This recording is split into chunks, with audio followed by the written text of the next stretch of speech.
Principles of working as a close protection operative in the private security industry. Unit Summary. This course aims to equip individuals with the necessary knowledge, comprehension, and expertise to operate as licensed close protection operatives.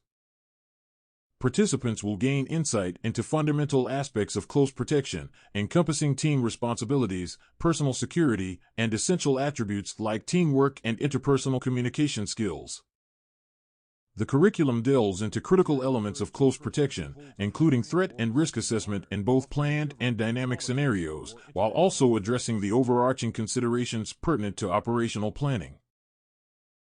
Topics covered include foot drills, vehicle operations, and the theoretical and practical aspects of conflict management. 1. When is the principal also regarded as the client? Answer: in close protection operations, the principal is considered the client when they are the primary recipient of protection services. In close protection, the principal is often referred to as the client. This term underscores the focus on prioritizing the safety and security of the individual or entity receiving protection services. 2. Why is it important to use principal threat profiling before commencing a new task? Answer: principal threat profiling is crucial before initiating a new task in close protection operations because it helps assess potential risks and threats specific to the principal, enabling better preparation and mitigation strategies. Principal threat profiling in close protection involves assessing and analyzing potential threats to the principal.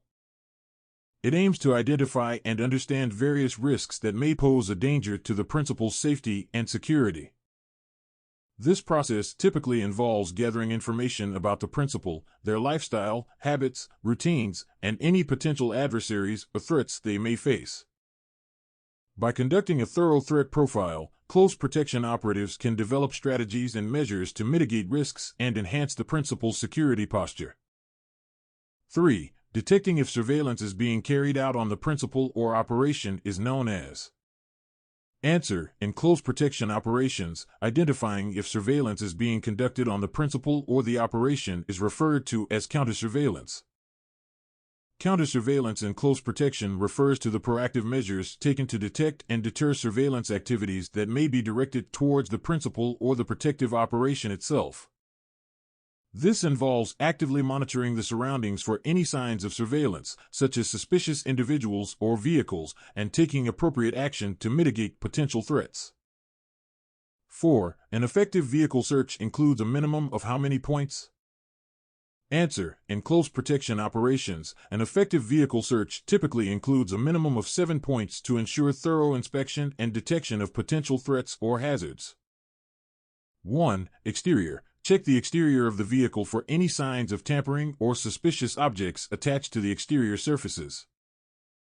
2. Interior. Inspect the interior of the vehicle thoroughly, including the seats, floor mats, dashboard, and any storage compartments, for hidden items or devices. 3. Engine bay. Check the engine bay for any unusual or out-of-place items that may indicate tampering or concealment of contraband. 4. Trunk. Examine the trunk or cargo area of the vehicle for any hidden compartments, packages, or objects that may pose a security risk. 5. Undercarriage. Inspect the undercarriage of the vehicle for any suspicious devices, objects, or modifications that may have been concealed beneath the chassis. 6. Documentation. Review the vehicle's registration, insurance, and other documentation to ensure that they are valid and match the vehicle's details. 7. Specialized tools. Utilize specialized tools or equipment, such as mirrors, flashlights, and inspection devices, to aid in the search process and detect hidden threats or contraband more effectively. 5. What is a communication blackspot in the context of working within a venue?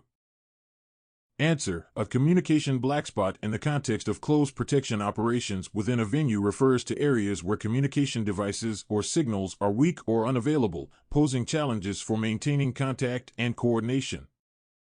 Examples include: 1. Underground areas, basements, tunnels, or underground parking garages where signal penetration is poor due to the surrounding structures. 2. Far-reaching corners, remote corners or isolated areas within the venue where signals from communication devices struggle to reach. 3. Shielded rooms, rooms or areas with thick walls, metal structures, or other materials that block or interfere with radio waves, causing signal loss. 4. Thick-walled buildings, buildings with thick concrete or steel walls that inhibit the transmission of radio signals, leading to poor reception. 5. Electronic interference, areas near electronic equipment, machinery, or power sources that generate electromagnetic interference, disrupting communication signals. 6. Remote outdoor locations, outdoor areas within the venue that are far from signal towers or surrounded by natural terrain features that obstruct signal transmission. 7. Structural interference, architectural features like dense foliage, large metal structures, or tall buildings that obstruct or scatter radio waves, resulting in communication blackspots. 6. What is the most important consideration from the list below when planning a driving route? Answer: the most important consideration when planning a driving route in close protection operations is security, ensuring the safety of the principal and the team throughout the journey. The most important considerations when planning a driving route in close protection risk analysis include: 1. Safety, ensuring the safety of the principal, the protection team, and other road users by selecting routes with minimal risk of accidents or hazards. 2. Security, choosing routes that minimize the risk of ambushes, attacks, or other security threats, such as avoiding high-crime areas or potential choke points. 3. Efficiency, selecting routes that are the most direct and efficient in terms of time and distance to reach the destination while considering traffic conditions and potential delays. 4. Contingency planning, identifying alternative routes and exit strategies in case of emergencies, road closures, or unexpected events that may require a dynamic change of route. 5. Situational awareness, maintaining awareness of the surrounding environment and potential threats along the route, including monitoring for suspicious activities or surveillance. 6. Operational requirements, considering specific operational requirements, such as the need for discrete entry and exit points, parking availability, and accessibility for emergency services if needed.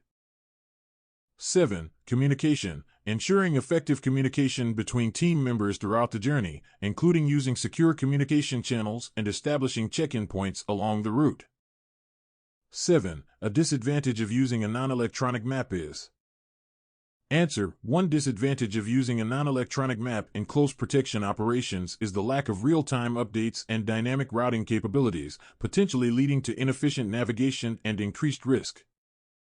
Disadvantages of using a non-electronic map in close protection include: 1. Limited information. Non-electronic maps may lack detailed information such as real-time traffic updates, points of interest, or alternative routes, which could affect decision-making during operations. 2. Lack of interactivity. Unlike electronic maps, non-electronic maps cannot be zoomed in or out, scrolled, or customized, limiting the user's ability to explore and navigate the terrain effectively. 3. Inaccuracies. Non-electronic maps may become outdated or inaccurate over time due to changes in infrastructure, road layouts, or landmarks, leading to potential navigation errors or inefficiencies. 4. Difficulty in updates. Updating non-electronic maps with new information or changes to routes may be time-consuming and require manual intervention, making it less practical for dynamic operational environments. 5. Limited functionality. Non-electronic maps do not offer features such as GPS tracking, route optimization, or real-time navigation assistance, which could enhance operational efficiency and safety in close protection scenarios. 6. Reliance on external factors. Non-electronic maps depend on external factors such as lighting conditions, weather, or physical damage, which could affect their usability and reliability in certain situations. 7. Bulkiness and storage. Non-electronic maps are often bulkier and less convenient to carry and store compared to electronic devices such as smartphones or tablets, adding to the operational load and potential logistical challenges. 8. Why should information given about the proposed task be restricted to need-to-know basis when discussing with venue staff management? Answer: information about the proposed task should be restricted to a need-to-know basis when interacting with venue staff management in close protection operations to prevent unauthorized disclosure of sensitive details and minimize potential security risks. Reasons why information about the proposed task should be restricted to a need-to-know basis when discussing with venue staff management in close protection include: 1. Minimize security risks. Limiting access to sensitive information reduces the risk of unauthorized disclosure, preventing potential security breaches or leaks that could compromise the safety of the principal and the integrity of the operation.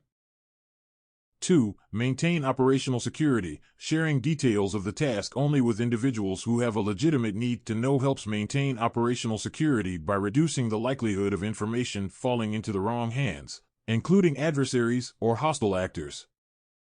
3. Protect confidentiality. Close protection operations often involve confidential or sensitive information about the principal's movements, activities, or security measures. Restricting access to this information protects the principal's privacy and confidentiality. 4. Prevent information overload. Providing excessive information to venue staff or management can lead to confusion, misinformation, or misunderstandings, potentially hindering the smooth execution of the operation. Limiting information to what is necessary for their specific roles avoids unnecessary complexity. 5. Ensure operational effectiveness. By focusing on essential details relevant to their responsibilities, venue staff and management can better coordinate their actions and support the close protection team effectively, contributing to the overall success of the operation. 6. Enhance trust and professionalism. Demonstrating discretion and professionalism in handling sensitive information fosters trust and confidence between the close protection team and venue staff management, fostering positive working relationships and collaboration. 7. Mitigate potential threats. Limiting the dissemination of operational details reduces the risk of adversaries or threat actors exploiting vulnerabilities or gaps in security measures, enhancing the overall safety and security of the principal and the operation. 9. If your principal is involved with a utility company but has received cause for concern about sabotage, which agency will be able to offer you the most appropriate support and guidance? Answers in close protection operations. If the principal has concerns about sabotage while involved with a utility company, the appropriate agency to offer support and guidance is likely to be the relevant law enforcement or security agency responsible for protecting critical infrastructure. CPNI, short for the Centre for the Protection of National Infrastructure, serves as a governmental body in the UK devoted to safeguarding critical infrastructure and national assets. Established in 2007, CPNI offers tailored security advice, guidance, and support to organizations considered vital to the nation's infrastructure, spanning sectors like energy, transportation, telecommunications, and healthcare. The primary goal of CPNI is to bolster the resilience of these entities against a spectrum of threats, encompassing terrorism, cyber attacks, espionage, and other hostile activities. It achieves this by providing specialized security counsel and best practices to identify vulnerabilities, assess risks, and implement effective security measures. CPNI services encompass a range of crucial functions. 1. Security advice, offering expert guidance on physical, personnel, and cybersecurity to fortify protective measures and mitigate risks. 2. Threat assessments, conducting analyses to identify emerging security threats and trends that could impact critical infrastructure. 3. Security standards, developing and promoting standards, guidelines, and practices to enhance security posture. 4. Training and awareness, providing training programs, workshops, and resources to raise awareness and build capabilities in security management. 5. Incident response, furnishing support and guidance to organizations in managing security incidents, including crisis management and recovery planning. In essence, CPNI plays a pivotal role in safeguarding the UK's critical infrastructure and ensuring the resilience of key sectors against diverse security challenges. Its expertise and assistance enable organizations to proactively address evolving threats and maintain the essential services vital to the nation. 10. When a principal is housed in overnight at a hotel, how can a close protection team support the security operations at the hotel during this period?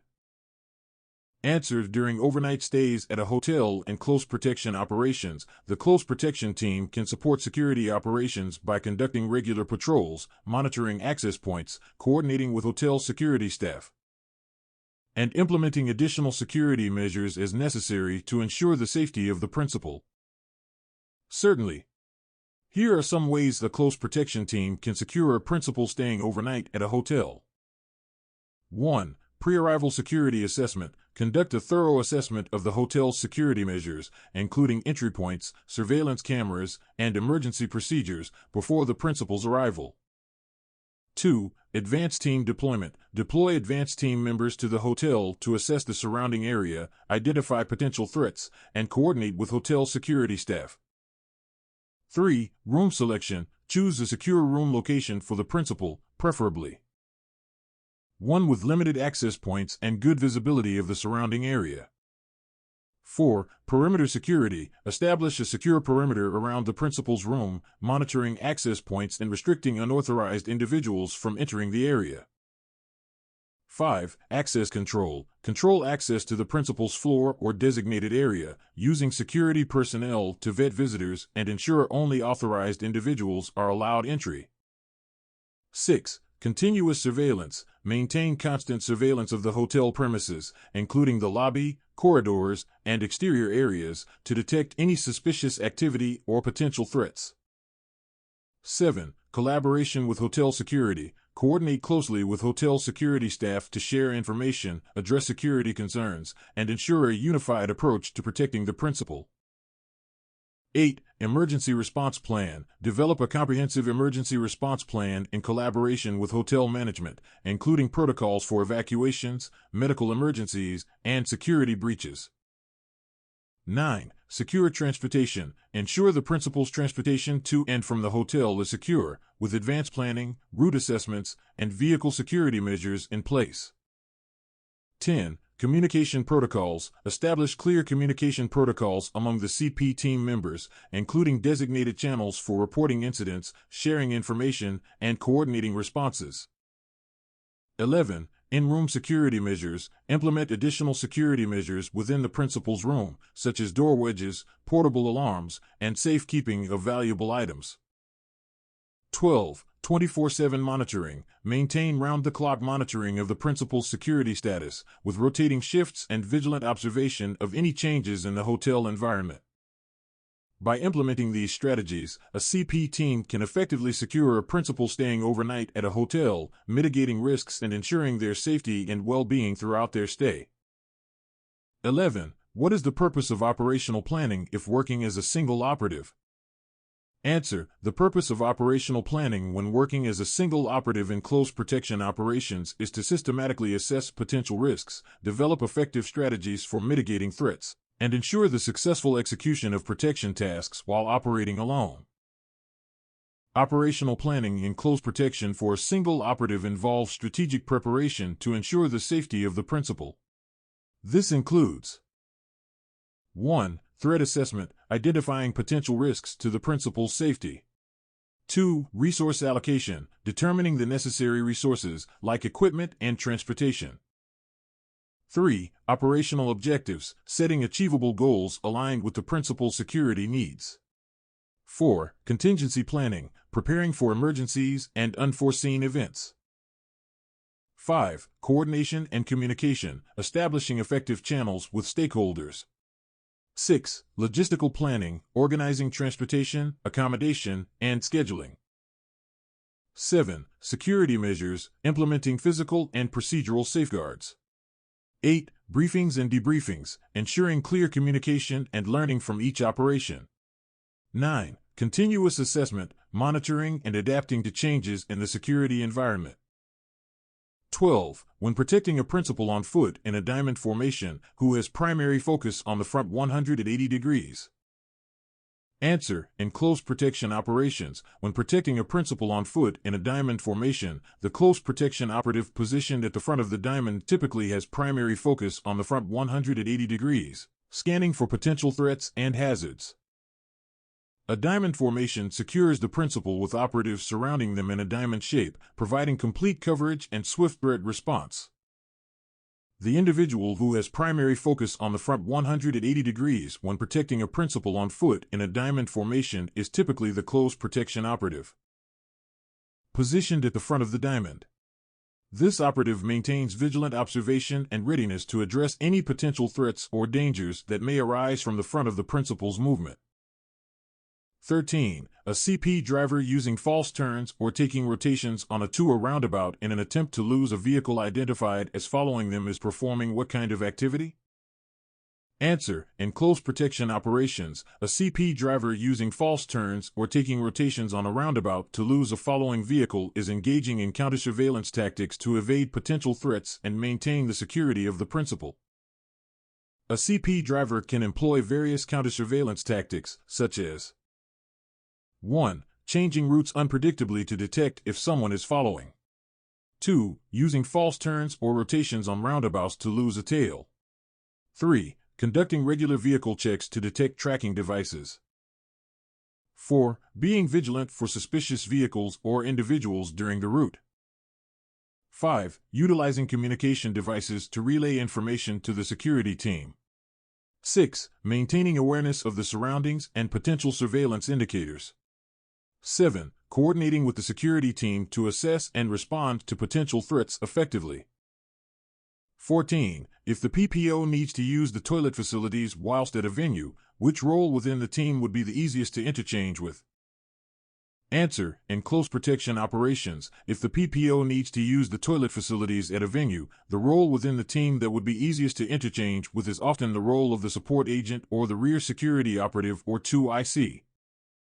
Different roles within a close protection team serve specific functions to ensure comprehensive security coverage and effective operation. Some common roles include 1. Close Protection Operative, the primary role responsible for the direct protection of the principal. CPOs are trained in various security tactics and are adept at threat assessment and mitigation. 2. Security Driver, responsible for safely transporting the principal to different locations while maintaining awareness of potential security risks on the road. Security drivers are trained in defensive driving techniques and can respond quickly to any threats on the route. 3. Team Leader, oversees the coordination and execution of security plans.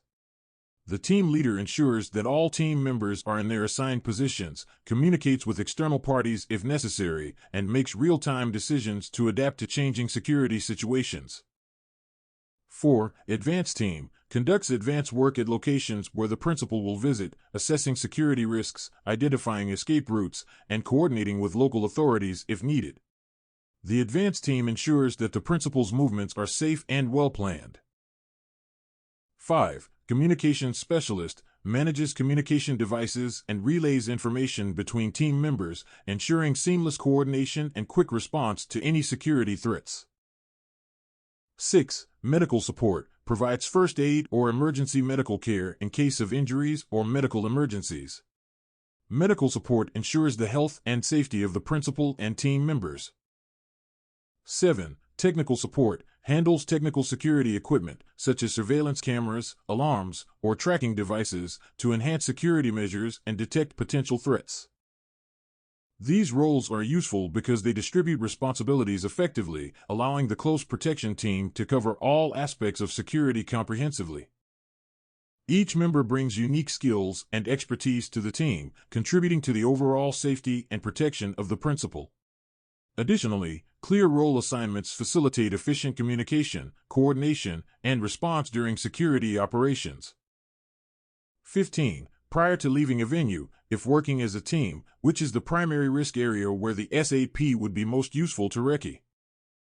Answer. Prior to leaving a venue in close protection operations, if working as a team, the primary risk area where the SAP would be most useful to reconnoiter is the exit route or the surrounding areas where potential threats may be present. Primary risk areas where the security advance party can be located when leaving a venue include 1. Exit points. SAP members position near exit points to assess any potential threats or security concerns as the principal leaves the venue. 2. Transport loading area. SAP members stationed at the loading area where the principal's vehicle is parked to ensure the safety of the departure process and identify any suspicious activity. 3. Surrounding environment. SAP members strategically placed in the vicinity of the venue to monitor the surroundings and provide an extra layer of security during the principal's departure. 4. Route to next destination. SAP members positioned along the route to the next destination to ensure a secure journey and identify any potential risks or threats along the way. 5. Communication points. SAP members stationed at designated communication points to relay real-time information and coordinate with the main protection team, ensuring a smooth and secure departure process. 16. A hostile act which triggers an event which could cause harm to the principal is known as what type of threat? Answer. In close protection operations, a hostile act that triggers an event which could cause harm to the principal is typically categorized as a direct threat, posing immediate danger to the safety and well-being of the principal. A direct threat in close protection refers to a clear and imminent danger or hazard that poses an immediate risk of harm to the principal or the protection team. This threat is explicit, tangible, and can be readily identified or perceived by the protection personnel. It typically involves actions or events that directly target the safety, security, or well-being of the principal, such as physical violence, weapon threats, or imminent breaches of security protocols. Dealing with direct threats requires swift and decisive action to mitigate the risk and ensure the safety of everyone involved in the protection operation. Examples of a hostile act that could trigger an event in close protection include: 1. Physical assault, any form of physical attack or violence directed towards the principal or members of the protection team. 2. Weapon threat, the display or brandishing of a weapon with the intent to cause harm or instill fear. 3. Breach of security perimeter, unauthorized individuals attempting to breach the security perimeter established around the principal or the protected area. 4. Intrusion attempt, unauthorized entry or attempted entry into the secured area or the principal's immediate vicinity. 5. Hostile communication, threats or verbal abuse directed towards the principal or protection team members. 6. Aggressive behavior, any behavior characterized by hostility, aggression, or defiance towards the protection team or the principal. 7. Sabotage attempt, deliberate actions aimed at disrupting the security measures or compromising the safety of the principal or the protection operation. 8. Suspicious activity, any activity or behavior that raises concerns about potential threats to the security or safety of the principal, such as surveillance or reconnaissance efforts by hostile individuals or groups. Updating and upgrading your own personal job-specific knowledge and skills is known as continual professional development.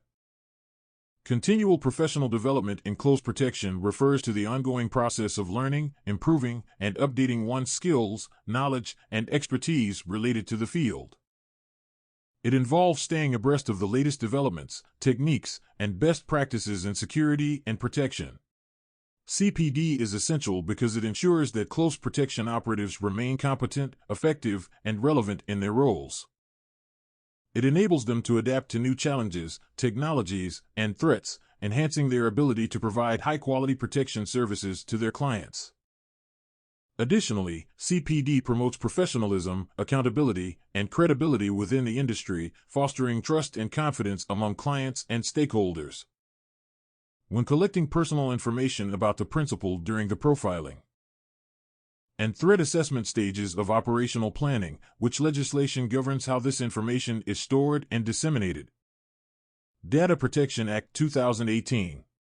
Identify one of the direct outcomes for close protection training to proceed with an application for an SIA frontline license. The direct outcomes of close protection training typically include: 1. Enhanced skills and knowledge. Close protection training equips individuals with the necessary skills and knowledge to perform their roles effectively, including threat assessment, risk management, conflict resolution, and emergency response. 2. Increased situational awareness. Training helps individuals develop heightened awareness of their surroundings, enabling them to identify potential threats and take proactive measures to mitigate risks. 3. Improved physical fitness. Close protection training often includes physical fitness components to ensure operatives are physically capable of performing their duties, such as defensive tactics, evasive driving, and protective escorting. 4. Enhanced communication skills. Training emphasizes effective communication techniques, both verbal and nonverbal, to facilitate teamwork, client interaction, and de-escalation of potentially volatile situations. 5. Strengthen professionalism. Close protection training instills values of professionalism, integrity, and ethical conduct, which are essential for building trust with clients and maintaining a positive reputation within the industry. 6. Certification and licensure. Successful completion of close protection training may lead to certification or licensure, allowing individuals to legally work as close protection operatives and providing validation of their skills and qualifications. Overall, close protection training aims to produce competent, confident, and capable professionals who are prepared to fulfill their responsibilities in protecting clients and mitigating security risks. During the decision-making phase when dealing with an incident, what are the two main considerations? Safety and security. In close protection, the decision-making phase entails evaluating risks, strategizing responses, and adjusting to dynamic scenarios to safeguard the principal. Operatives consistently assess threats, analyze risks, and collaborate with team members to make informed decisions and take suitable measures. Effective communication and adaptability are vital in addressing potential threats and upholding security. During the decision-making phase in close protection, key considerations when handling an incident involve evaluating the threat level and potential harm to the principal, assessing available resources and response options, ensuring clear communication with team members and authorities, and executing the most appropriate action plan to mitigate the threat and ensure the principal's safety. Key considerations during the decision-making phase include evaluating the threat level and potential harm to the principal, assessing available resources and response options, maintaining effective communication with team members and authorities, and executing the most suitable action plan to mitigate the threat and safeguard the principal's well-being. Here's the list of main considerations when dealing with an incident in the decision-making phase. 1. Assessing the threat level and potential harm to the principal. 2. Evaluating available resources and response options. 3. Communicating effectively with team members and authorities. 4. Implementing the most appropriate course of action to mitigate the threat. 5. Ensuring the safety of the principal. Which of the following UK terrorism threat levels means an attack is highly likely? Severe. The UK terrorism threat levels are as follows. 1. Low, an attack is highly unlikely. 2. Moderate, an attack is possible, but not likely. 3. Substantial, an attack is likely. 4. Severe, an attack is highly likely. 5. Critical, an attack is highly likely in the near future. A high detail and fingertip search of property, premises, or vehicle for hidden cameras or microphones is categorized as technical surveillance countermeasures. Technical surveillance countermeasures, also known as electronic counter-surveillance sweeps, refer to the systematic process of detecting and mitigating electronic surveillance devices, such as bugs, hidden cameras, or GPS trackers, that may be used to monitor or gather intelligence covertly. This process involves thorough physical and electronic inspections of premises, vehicles, or equipment to identify and neutralize any unauthorized surveillance devices or vulnerabilities in communication systems. TSCM is crucial in ensuring the privacy and security of individuals, organizations, and sensitive information. A high detail and fingertip search refer to a thorough and meticulous examination conducted to inspect property, premises, or vehicles for hidden cameras, microphones, or other surveillance devices. This type of search involves meticulously examining every nook and cranny, employing keen attention to detail, and using fingertip sensitivity to detect any concealed recording or monitoring equipment. It aims to ensure comprehensive security by identifying and neutralizing potential surveillance threats effectively. Which of the following factors has the greatest influence on the number of close protection operatives required when planning a visit to a venue? The guest profile. In the guest profile, factors typically include 1. Identifying characteristics, description of physical appearance, attire, and distinguishing features. 2. Affiliations, associations with groups, organizations, or individuals that may have a vested interest in targeting the principal. 3. Behavioral patterns, previous actions or behaviors that indicate potential threats or risks. 4. Potential motives, reasons why individuals or groups may seek to harm or target the principal, such as political, ideological, or personal reasons. 5. Known activities, information about past activities, movements, or interactions that may be relevant to assessing the level of threat posed. 6. Communication methods, preferred modes of communication and potential channels used to convey threats or messages. 7. Intelligence sources, information gathered from various intelligence sources, including surveillance, informants, or open-source intelligence. 8. Risk assessment, evaluation of the likelihood and severity of potential threats based on available information and intelligence. 9. Historical incidents, analysis of past incidents or attempts targeting the principal or similar individuals to identify recurring patterns or tactics used by adversaries. 10. Geographic considerations, knowledge of areas or locations where threats are more likely to occur, including high-risk zones or known hotspots for criminal or terrorist activity.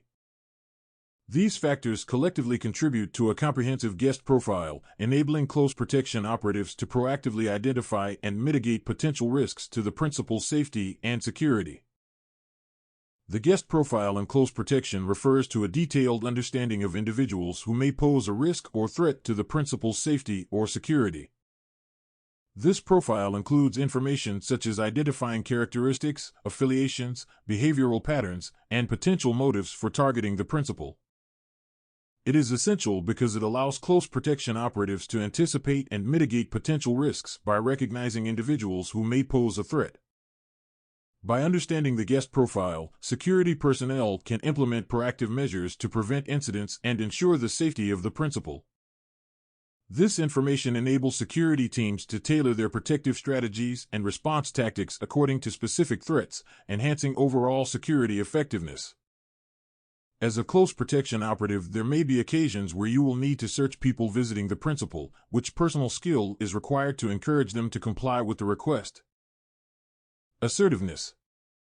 The skills required to encourage people to undergo searches in close protection include persuasive communication, interpersonal skills, and the ability to build rapport and trust. Assertiveness entails confidently and effectively communicating while retaining command of a situation. It means clearly and respectfully expressing thoughts, opinions, and needs without being passive or aggressive. Within security operations, assertiveness empowers operatives to establish authority as needed, define boundaries, and handle conflicts or difficult situations with confidence and professionalism. It's a crucial skill for upholding security, managing crowds, and safeguarding the well-being of clients and personnel. 25. When planning driving routes, which is a dynamic factor which cannot be predicted. Answer. In close protection operations, a dynamic factor that cannot be predicted when planning driving routes is typically traffic congestion or road conditions, which may impact travel time and route selection. Accidents can also be considered dynamic factors that cannot be predicted when planning driving routes. These accidents can lead to road closures, traffic diversions, or delays, impacting the planned route and requiring quick adjustments by the close protection team. 26. Why is it operationally important for a CPO to have excellent time management skills? Answer. In close protection operations, it is operationally important for a close protection operative to have excellent time management skills to ensure adherence to schedules, coordination of tasks, and timely responses to emerging threats or incidents. Maintaining the efficiency and effectiveness of protection operations. A CPO needs excellent skills such as situational awareness, effective communication, physical fitness, conflict management, problem-solving, adaptability, attention to detail, time management, first aid knowledge, and professionalism. These skills enable them to maintain security and ensure the safety of the principal in dynamic and challenging situations. In close protection, a CPO should possess a range of excellent skills to effectively carry out their duties. Some of these skills include 1. Situational awareness, the ability to observe and assess surroundings, identifying potential threats or risks to the principal's safety. 2. Communication, effective communication skills are essential for conveying information clearly and concisely within the team and with external parties. 3. Physical fitness. CPOs need to maintain a high level of physical fitness to perform their duties effectively, which may involve prolonged periods of standing, walking, or other physically demanding tasks. 4. Conflict management. Skills to de-escalate conflicts and handle confrontational situations calmly and professionally, minimizing the risk of escalation. 5. Problem solving. The capability to think critically and make quick decisions in dynamic and challenging situations to ensure the safety and security of the principal. 6. Adaptability. The capacity to adapt to changing circumstances and environments, adjusting strategies and tactics as needed to maintain security. 7. Attention to detail, being meticulous and thorough in observing and assessing situations, as well as in executing security protocols and procedures. 8. Time management, efficiently managing time and prioritizing tasks to ensure all security measures are implemented effectively and on schedule. 9. First aid, basic knowledge of first aid techniques and emergency response protocols to provide immediate assistance in case of injuries or medical emergencies. 10. Professionalism, maintaining a high level of professionalism, integrity, and confidentiality in all interactions and activities related to the close protection task. These skills collectively contribute to the ability of a CPO to provide effective protection and ensure the safety and well-being of the principal under various circumstances and environments. 27. Identify one of the required standards of a close protection operative from the list below. Answer. One of the required standards of a close protection operative is adherence to ethical conduct and professional integrity, maintaining confidentiality and trustworthiness while upholding legal and regulatory requirements. The required standards of a close protection operative include: 1. Possession of a valid SIA close protection license. 2. Completion of recognized close protection training. 3. Demonstrated proficiency in essential skills such as threat assessment, risk management, and conflict resolution. 4. Physical fitness and agility to handle demanding situations. 5. Excellent communication skills for effective coordination with team members and clients. 6. Ability to maintain confidentiality and discretion. 7. Professionalism and integrity in all aspects of their work. 28. Which item of equipment is the most efficient at supporting or replacing a foot patrol on private property? Answer. In close protection operations, the item of equipment most efficient at supporting or replacing a foot patrol on private property is often a surveillance camera system or CCTV. Providing continuous monitoring and recording capabilities to enhance security coverage and deter potential threats. Drones can also be highly efficient for supporting or replacing foot patrols on private property. 29. Which one of the following is the best description of the purpose of close protection? Answer. The best description of the purpose of close protection in close protection operations is to ensure the safety, security, and well-being of individuals of high importance, often referred to as principals. By implementing proactive measures and response strategies to mitigate risks and threats in various environments. Here are detailed explanations for each reason. 1. Protection of individuals. Close protection aims to safeguard individuals, especially high-profile clients, from various threats such as physical harm, kidnapping, or harassment. This involves deploying trained professionals to deter potential assailants and respond swiftly to any security breaches. 2. Mitigation of risks. Close protection involves thorough risk assessment to identify potential threats and vulnerabilities. By understanding these risks, security measures can be implemented to minimize the likelihood of harm to the protected individual. 3. Confidentiality and privacy. Clients often require discretion and confidentiality regarding their movements and personal information. Close protection ensures that sensitive information remains private and that the client's privacy is respected at all times. 4. Maintaining public image. High-profile individuals, such as celebrities or corporate executives, may be targets for unwanted attention or negative publicity. Close protection helps maintain the public image of the client by preventing or mitigating situations that could tarnish their reputation.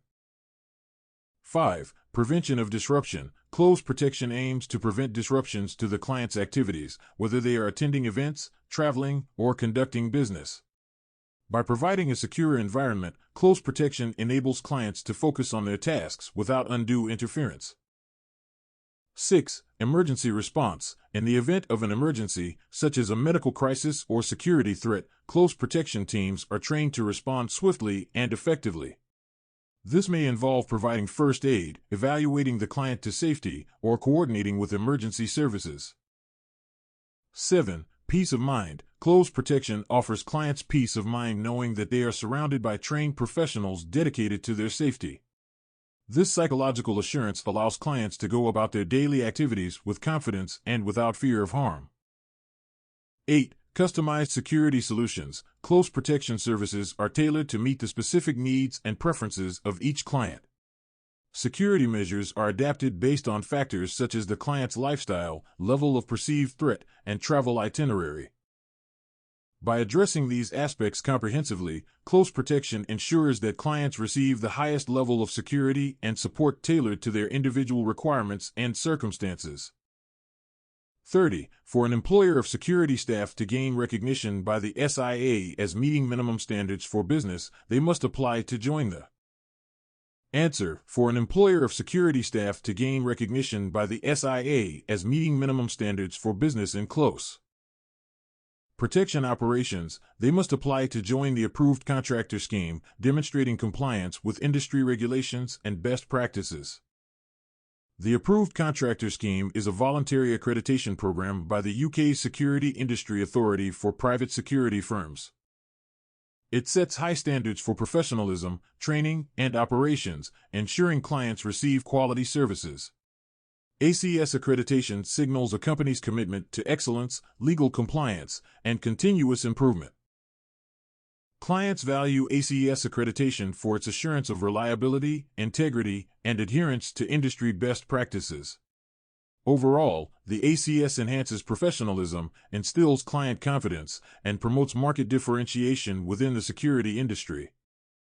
31. What is the minimum number of Close Protection operatives required in a team to perform a reconnaissance task? Answer 2. In Close Protection Operations, the minimum number of Close Protection operatives required in a team to perform a reconnaissance task depends on the scope and complexity of the operation, but typically involves at least 2 operatives for safety and operational effectiveness. Having a minimum of 2 Close Protection operatives for a reconnaissance task ensures safety and efficiency. They can provide mutual support, cover each other's blind spots, and validate observations. Additionally, having 2 operatives allows for better coordination, communication, and response to potential threats or emergencies. Overall, it enhances situational awareness and minimizes risks associated with solo operations. 32. Following a controversial tweet from the principal, which one of the following sources of unwanted attention is likely to cause the greatest difficulty for the Close Protection task? Answer. Following a controversial tweet from the principal, the source of unwanted attention likely to cause the greatest difficulty for the Close Protection task in Close Protection Operations is media scrutiny or public backlash, potentially exposing the principal to increased risks and threats. Sources of unwanted attention that can cause difficulty in the Close Protection task include 1. Media attention. Coverage from news outlets or social media platforms can attract unwanted attention to the principal and their security detail, potentially compromising operational security. 2. Paparazzi. Persistent pursuit by paparazzi or unauthorized photographers can create distractions and security vulnerabilities, especially in high-profile or celebrity scenarios. 3. Protesters or demonstrators. Presence of protesters or demonstrators can escalate tensions, create security risks, and draw attention to the principal, requiring careful management by the security team. 4. Overly curious spectators. Individuals who are overly curious or intrusive may pose challenges by attempting to approach the principal or disrupt security operations. 5. Hostile individuals. Threats from hostile individuals, stalkers, or persons with malicious intent can necessitate heightened security measures and increase the complexity of the protection task. 6. Disruptive behavior. Instances of disruptive behavior from bystanders or attendees at events can divert the attention of security personnel and potentially compromise the safety of the principal. 7. Unplanned events. Emergence of unforeseen events, such as accidents, medical emergencies, or natural disasters, can attract attention and require immediate response from the security team, diverting resources from primary protection duties. Addressing these sources of unwanted attention requires proactive threat assessment, effective communication, and adaptability on the part of the security team to maintain the safety and security of the principal in diverse situations. 33. Why should a PPO avoid using public muster points if a venue is being evaluated? Answer: a PPO should avoid using public muster points if a venue is being evaluated in close protection operations to prevent the principal from being exposed to potential dangers or targeted by adversaries amid the chaos and uncertainty of the evacuation process. A public muster point refers to a designated location outside a venue or facility where individuals gather in the event of an emergency evacuation. These points are typically predetermined and clearly marked to ensure that people can easily locate them during an evacuation scenario. Public muster points serve as assembly areas where evacuees can be safely accounted for and receive further instructions or assistance from emergency responders or security personnel. They play a crucial role in ensuring orderly and efficient evacuations, particularly in situations where large crowds need to be safely evacuated from a building or area. 34. The provision of protective services to visiting members of royal families or governments is known as what type of protection? Answer: the provision of protective services to visiting members of royal families or governments in close protection operations is known as diplomatic protection or VIP protection, ensuring the safety and security of dignitaries during official visits or diplomatic engagements. In close protection, the provision of protective services to visiting members of royal families or governments typically falls under the category of diplomatic protection or executive protection. This involves ensuring the safety and security of high-profile individuals, such as heads of state, government officials, or members of royal families, during their visits to foreign countries or official events. The primary goal is to safeguard these individuals from potential threats, including terrorism, political unrest, or targeted attacks, while they are traveling or attending public functions. Close protection operatives assigned to diplomatic or executive protection details are responsible for conducting threat assessments, developing security plans, coordinating logistics, and implementing protective measures to mitigate risks and ensure the safety of their clients. These protective services may include providing armed or unarmed security escorts, conducting advanced security assessments of venues, coordinating with local law enforcement and intelligence agencies, and implementing security protocols such as access control, perimeter security, and emergency response procedures. The ultimate objective is to create a secure environment that allows the visiting dignitaries to carry out their official duties or engagements without compromising their safety or well-being. 35. License integration is a phrase used by the SIA. What does it mean? Answer: in close protection operations, license integration is a phrase used by the SIA to refer to the process of merging various types of security licenses or qualifications into a unified framework, facilitating standardized training and certification across the security industry. License integration, as practiced by the Security Industry Authority, refers to the process of incorporating various security-related licenses or qualifications into a unified framework.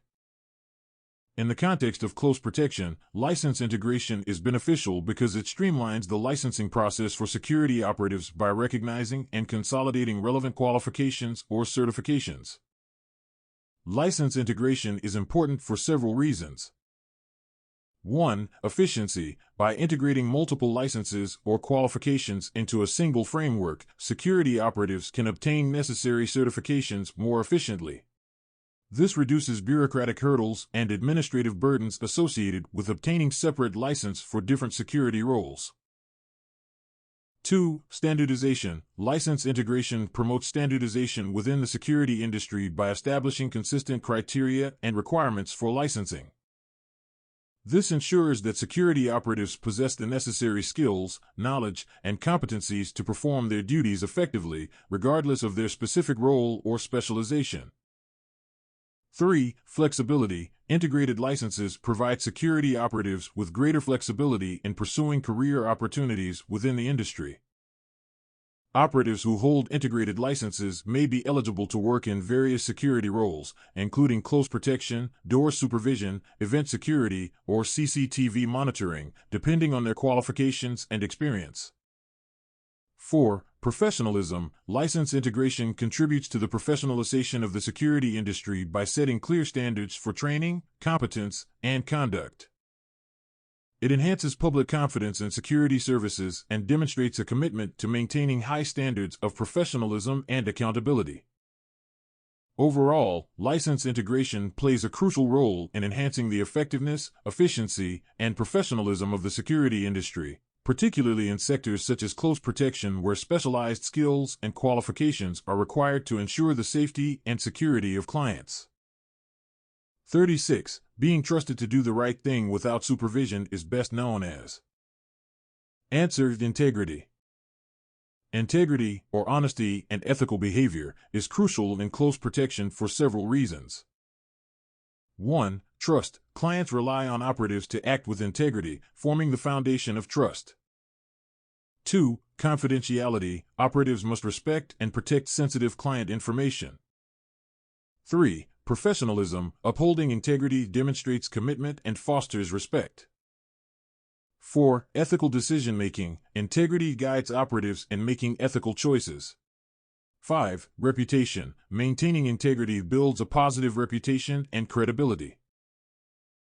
6. Legal compliance. Acting with integrity ensures adherence to legal and regulatory standards. 37. Team response to activated threats towards the principal is bolstered by. Answer: team response to threats towards the principal becoming activated is enhanced by effective communication, coordination, and training in close protection operations, ensuring a rapid and synchronized response to mitigate risks and protect the principal from harm. 38. If it is likely that your principal is going to be harmed, what has increased? Answer: if it is likely that the principal is going to be harmed in close protection operations, the level of threat or risk to the principal has increased, necessitating heightened vigilance, proactive measures, and rapid response strategies to ensure their safety and security. The levels of threat are typically categorized as follows. 1. Low threat level indicates minimal risk or danger to the principal. Security measures are typically relaxed, and there is no immediate threat to safety. 2. Moderate threat level suggests an increased level of risk or potential danger. Security measures are heightened, and there may be indications of potential threats that require monitoring. 3. High threat level signifies a significant risk or imminent danger to the principal. Security measures are intensified, and there is a clear and present threat that requires immediate attention and action. 4. Critical threat level represents an extreme risk or imminent threat of harm to the principal. Security measures are at their highest level, and there is an urgent need for decisive action to mitigate the threat and ensure the safety of the principal. 39. If a principal is using cocaine, what legislation should the PPO be mindful of? Answer: if a principal is using cocaine, the PPO should be mindful of the Misuse of Drugs Act 1971. 40. During a task, the majority of skills and behaviors exhibited by a close protection operative are. Answer: the majority of behaviors of a close protection operative during a task in close protection operations are typically proactive and preventive, focused on assessing risks, maintaining situational awareness, and implementing security measures to ensure the safety and security of the principal. 41. Covertly monitoring a known person threat and tracking their movements is known as. Answer: covertly monitoring a known person threat and tracking their movements in close protection operations is known as surveillance or intelligence gathering. Aimed at identifying potential risks and threats to the principal's safety and security. Surveillance in close protection involves monitoring and observing individuals, locations, or activities to gather information and detect potential threats or risks to the principal's safety.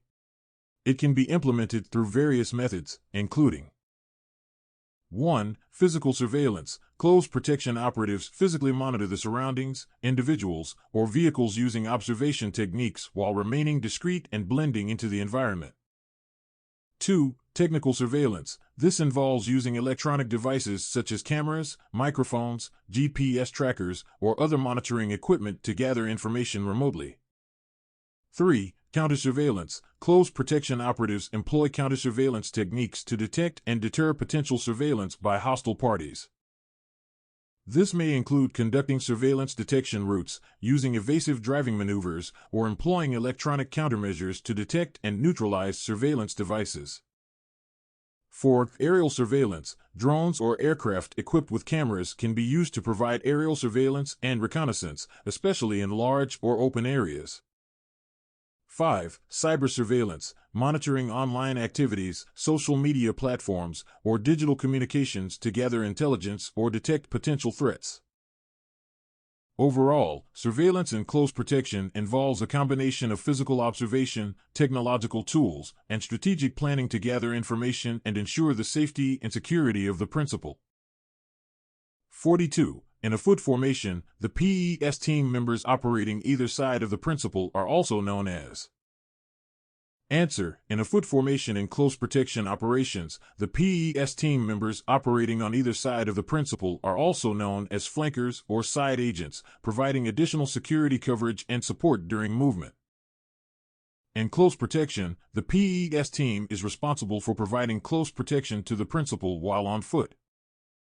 In a foot formation, the PES team members operate on either side of the principal, forming a protective barrier and maintaining a vigilant watch over the surrounding environment.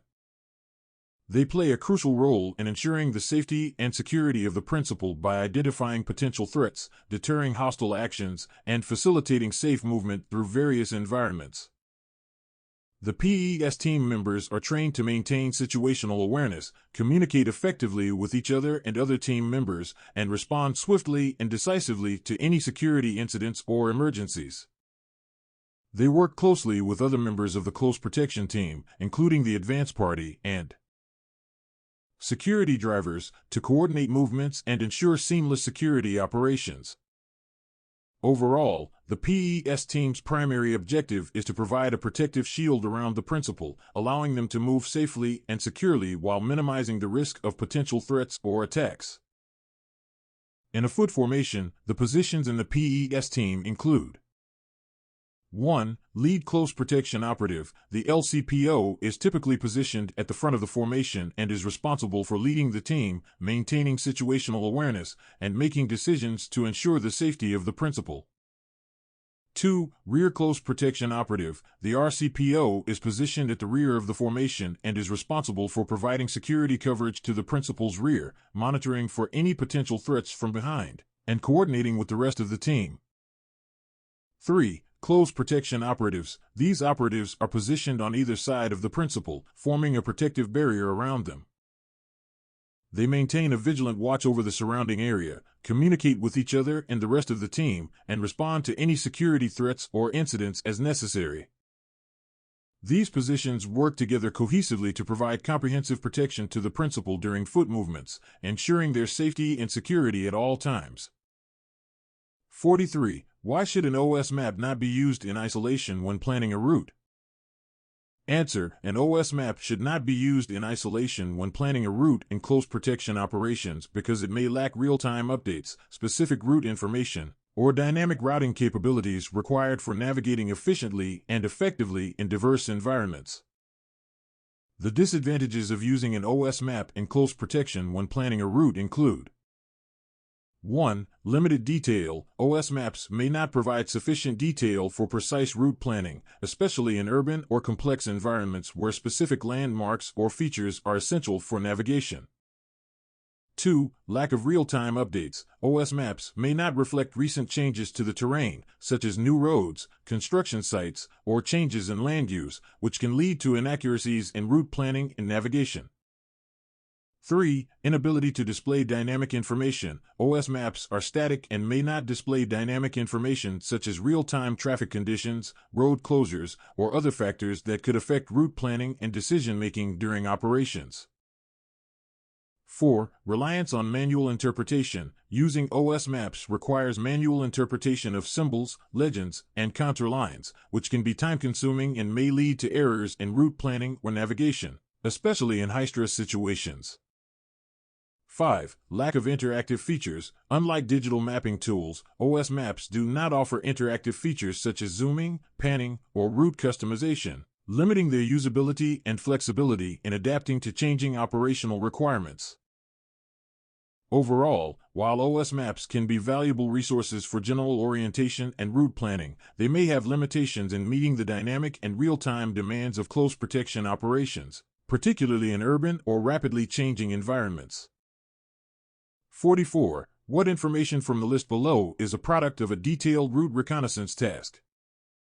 Answer: information such as potential choke points, alternate routes, emergency exit locations, and potential threat indicators is a product of a detailed route reconnaissance task in close protection operations, providing essential insights for planning and executing secure movements.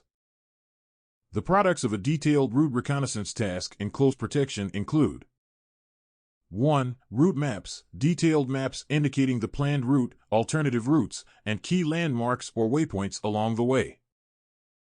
2. Risk assessment report, a comprehensive report identifying potential hazards, security threats, and vulnerabilities along the route, along with recommended mitigation measures.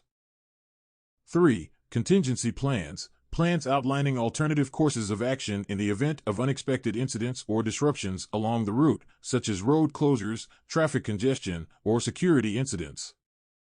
4. Communication plan, a plan detailing communication protocols and procedures between team members, including frequency of check-ins, emergency procedures, and designated communication channels.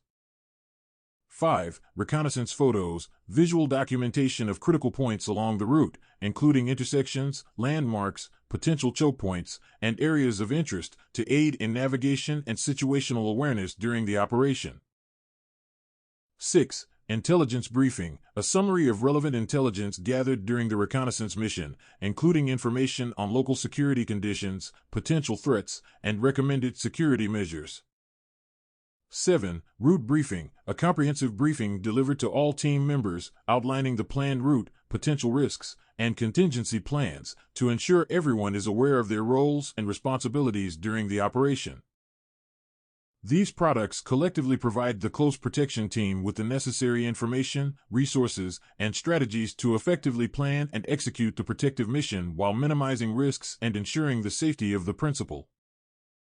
45. Why is it important to identify the risk of the threat occurring when planning an operation? Answer: it is important to identify the risk of the threat occurring when planning an operation in close protection operations to assess the potential impact, prioritize response strategies, and implement appropriate mitigation measures to minimize risks and ensure the safety and security of the principal. The phases of planning an operation in close protection typically include: 1. Threat assessment, identifying potential risks and threats to the principal's safety and security, including assessing the level of threat, gathering intelligence, and analyzing vulnerabilities. 2. Risk analysis, evaluating the likelihood and potential impact of identified threats, considering factors such as location, timing, and severity to prioritize risks and develop mitigation strategies. 3. Operational planning, developing a detailed plan outlining the objectives, tasks, resources, and timeline for the protective operation, including logistics, communications, and coordination with external stakeholders. 4. Reconnaissance, conducting on-the-ground reconnaissance to gather first-hand information about the operational environment, including route mapping, venue assessments, and identification of potential security risks. 5. Contingency planning, anticipating and preparing for potential contingencies or emergencies that may arise during the operation, including developing response plans and establishing communication protocols. 6. Briefing and coordination, briefing all personnel involved in the operation on their roles, responsibilities, and the operational plan, as well as coordinating with external partners, such as local authorities or venue staff. 7. Execution, implementing the operational plan according to the established timeline and procedures, including deploying personnel, monitoring the situation, and adapting to changing circumstances as necessary. 8. Debriefing and evaluation, conducting a thorough debriefing session after the operation to review performance, identify lessons learned, and make recommendations for future improvements to enhance effectiveness and efficiency. 46. If a dynamic change of route is required, which of the following tools would provide the slowest response? Answer. If a dynamic change of route is required in close protection operations, traditional paper maps would provide the slowest response, as they may require manual adjustment and lack real-time updates compared to electronic navigation systems or GPS devices.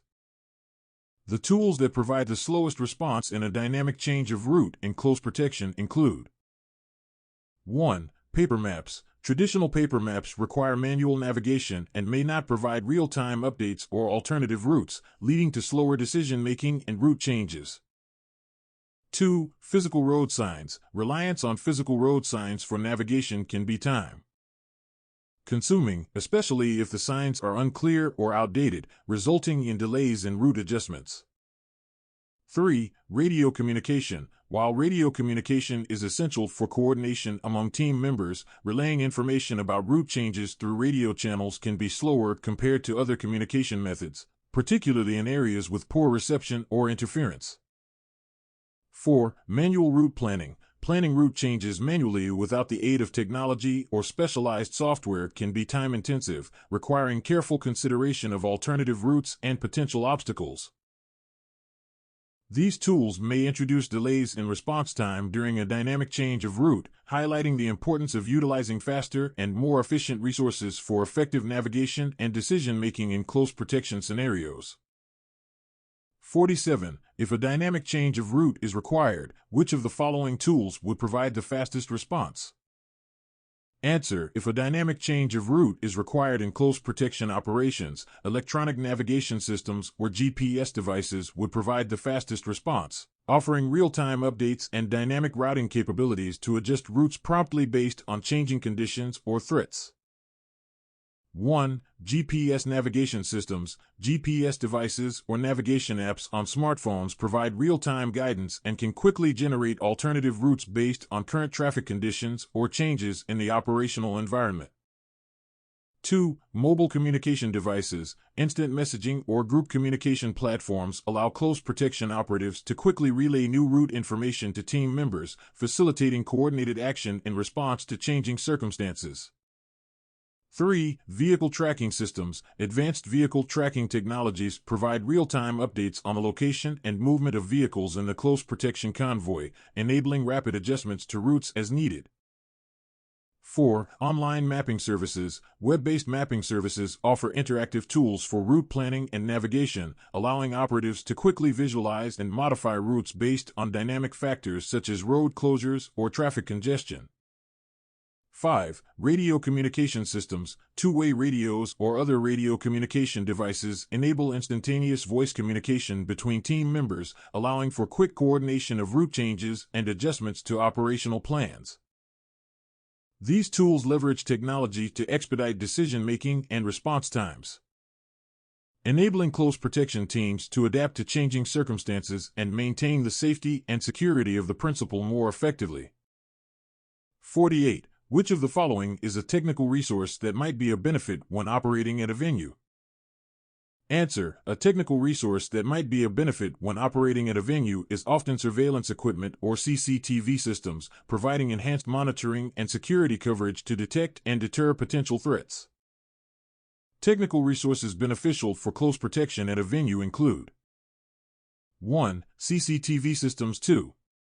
Access control systems. 3. Intrusion detection systems. 4. Alarm monitoring systems. 5. Communication systems. 6. Emergency lighting and power backup. 7. Electronic tracking devices. 8. Video analytics software. 9. Biometric identification systems. 10. Incident management software. RFID stands for radio frequency identification. It's a technology that uses radio waves to identify and track objects or individuals. RFID systems typically consist of tags or labels that contain electronically stored information, and RFID readers or scanners that can read this information remotely. RFID technology is commonly used in various applications such as access control, inventory management, and tracking goods and supply chains. These tools leverage technology to enhance security, communication, and incident management at the venue. 49. When operating inside a venue during a low-key protection role, which of the following factors increase the threat of assault to the principal? Answer: when operating inside a venue during a low-key protection role and close protection operations, factors such as crowded environments, limited visibility, and reduced control over access points increase the threat of assault to the principal, requiring heightened vigilance and proactive security measures to mitigate risks. The following factors increase the threat of assault to the principal. 1. Crowded environment. Large crowds can create opportunities for individuals with malicious intent to blend in and approach the principal unnoticed.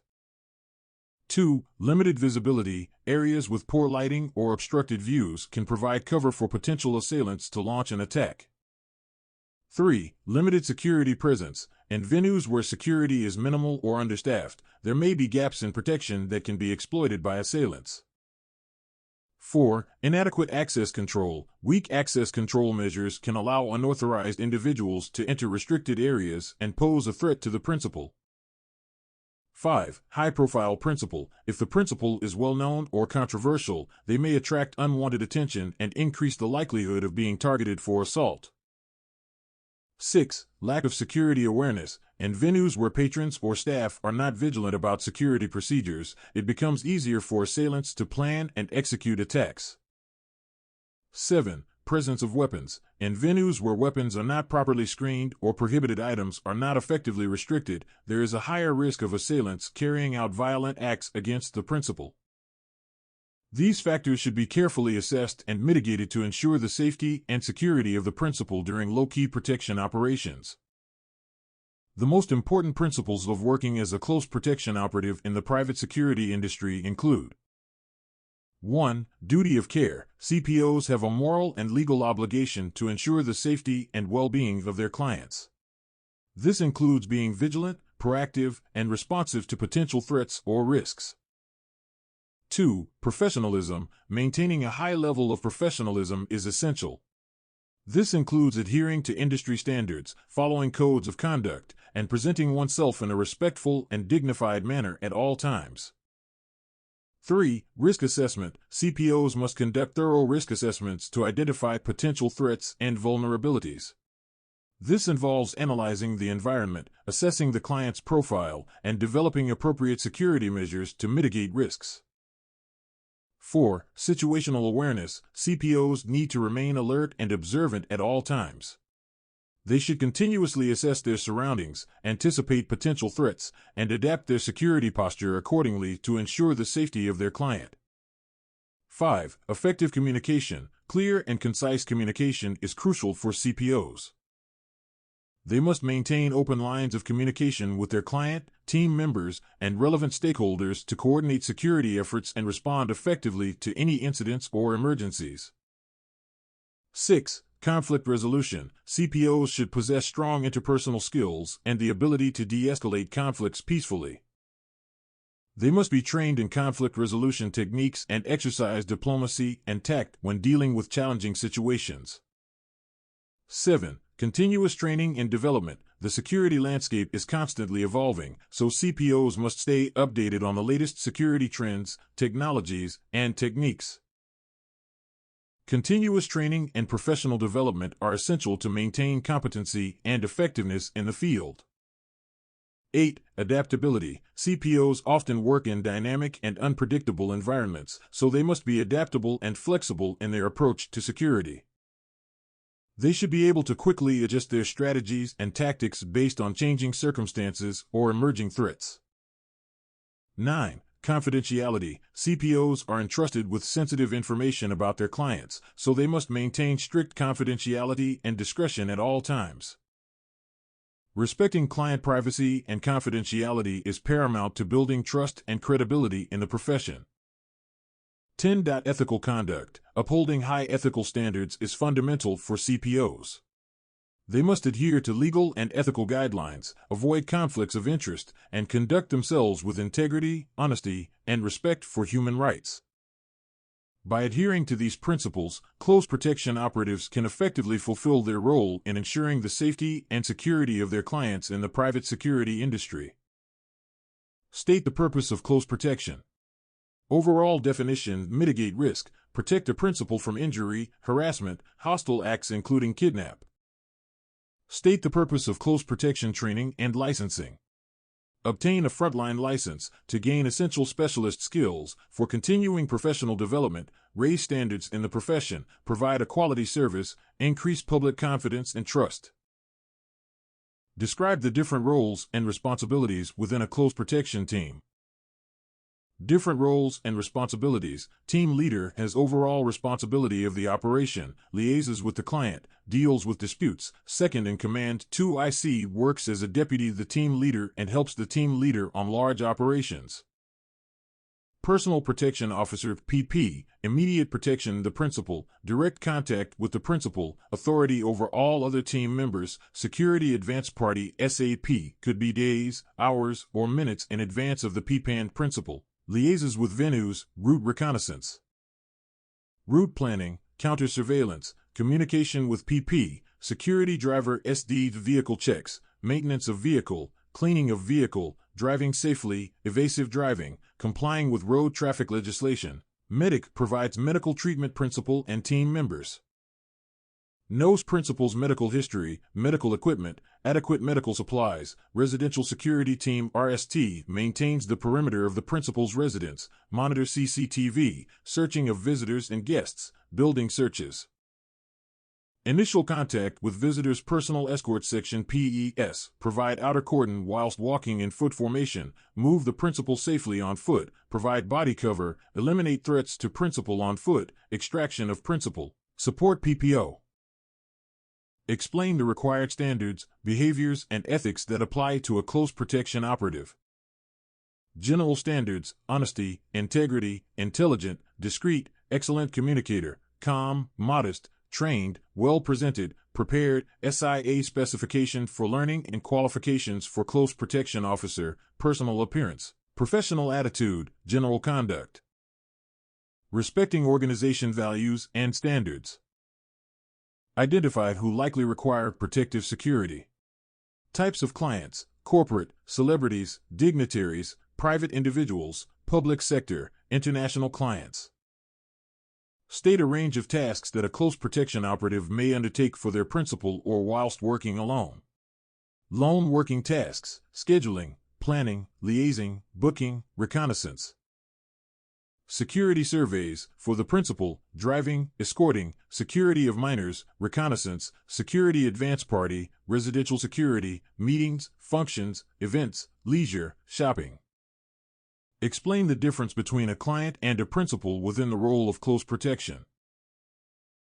Client pays for the protection service, deals with budgets, payments, invoices, assignment requirements. Principal is who what requires protecting individual, family, property, valuables. Client and principal can be the same person.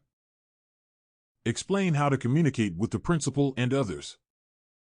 Communication skills required: interpersonal skills, empathy, negotiation skills, problem solving, team working, information gathering, need to communicate with relevant people, colleagues, client, principal, principal's family, principal's staff, venue staff, external agencies. Members of the public: communication with principal, maintaining security and confidentiality of information, checking understanding, reporting, need for clear decision-making, prompt action, reduces risk. Identify the types of equipment likely to be used by the close protection operative. Types of equipment: radios, global positioning system, satellite navigation, technical surveillance countermeasures, closed-circuit television, overt, covert body cam, infrared, laser sensors, alarms, tracking devices, drones. Personal protective equipment. State why continuing professional development is necessary for a close protection operative. Continuing professional development is necessary: updating skills, knowledge, competency. State the role and responsibilities of protection team members when responding to threats to your principal. Role and responsibilities: gathering information, threat risk assessment, resources, team roles, preparation, contingency planning, management, leadership, teamwork, responding to threat, communication, response, focus, applying techniques, skills. State what actions you are able to take to deal with incidents.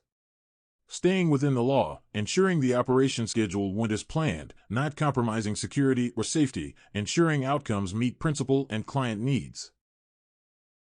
State the main aims of the Private Security Industry Act. Establish the SIA, raise standards, increase public confidence, improve safety, remove criminal elements, raise standards through training and licensing. Identify the main regulatory functions of the Security Industry Authority.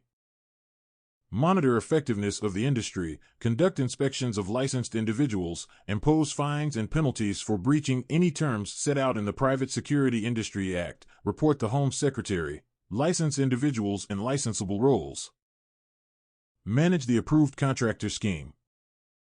The Approved Contractor Scheme in Close Protection refers to a voluntary accreditation scheme in the United Kingdom administered by the Security Industry Authority. The scheme aims to raise standards and promote best practices within the private security industry, including the field of close protection.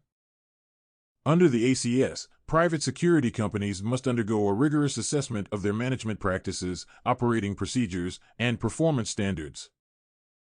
This evaluation covers various aspects of the company's operations, including recruitment and vetting of personnel, training programs, operational procedures, customer service, and compliance with relevant legislation and regulations. Once a security company successfully meets the required standards, it receives ACS accreditation from the Security Industry Authority.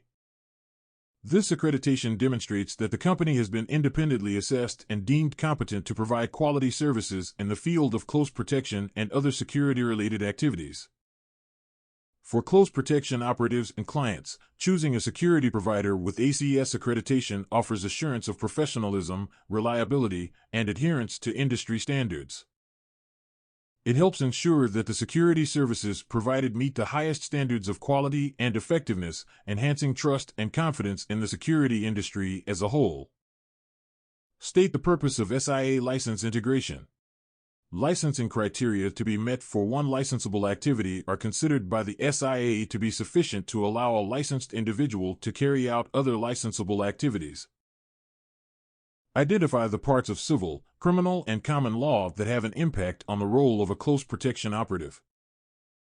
Current relevant legislation, regulations, codes of practice, and guidelines relating to using physical intervention within close protection. Data Protection Act 2018 and the General Data Protection Regulation Control and Access of Confidential Information. Corporate Manslaughter and Homicide Act 2007, Criminal Law Act 1996, Equality Act 2010 and Freedom of Information Act 2018, Health and Safety at Work Act 1974, Human Rights Act 1998, Misuse of Drugs Act 1971, Regulation of Investigatory Powers Act 2000, and Road Traffic Act 2018. Criminal Justice and Public Order Act 1994, Offenses Against the Person Act 1998, Criminal Damage Act 1971, dealing with breach of the peace, citizen's arrest, use of force, defending self, others, and property, harassment.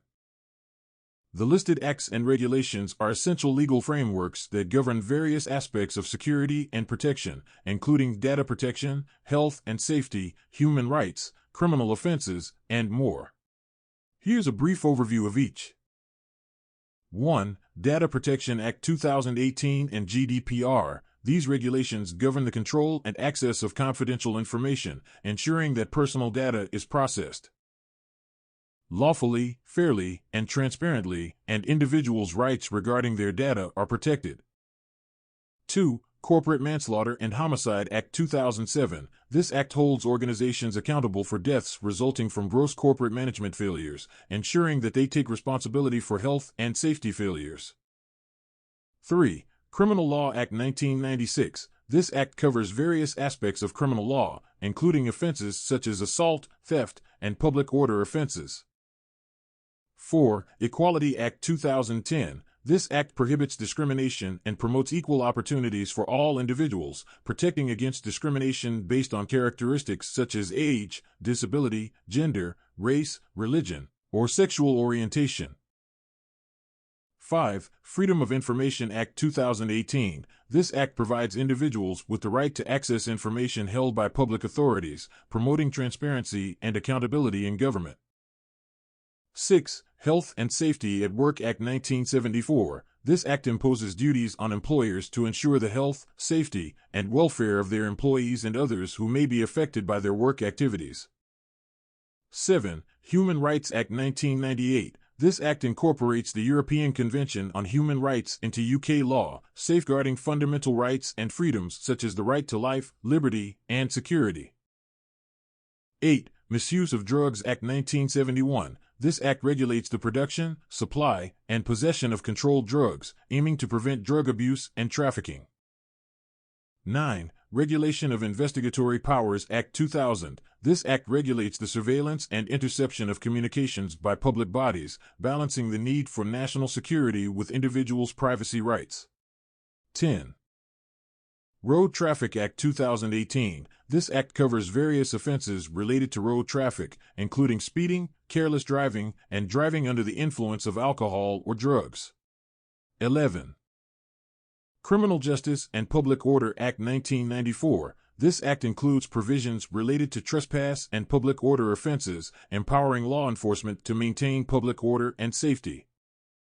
12. Offenses Against the Person Act 1998 and Criminal Damage Act 1971. These acts cover offenses such as assault, harassment, and criminal damage to property, ensuring legal remedies for victims of such crimes.